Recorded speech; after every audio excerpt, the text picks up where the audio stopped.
நீ சூட்டும் பூவுக்காக நெடுங்கூந்தலாடுது, நீ வைக்கும் பொட்டுக்காக நடுநெத்தி வாடுது.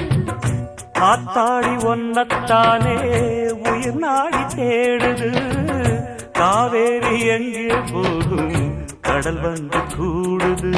அந்திப் பொழுதில் தென்னங்கிளையில் தென்றல் கூத்தாட, மையை எழுதி மஞ்சள் குருவி கையை கோத்தாட. அடங்காத ஆசை கொண்டு நானும் போராட, உனக்கென பிறந்தவ ரெக்க கட்டி பறந்தவ இவதான். என விட உனக்கு இங்கு மனசுக்கு பிடிச்சவ எவதான்.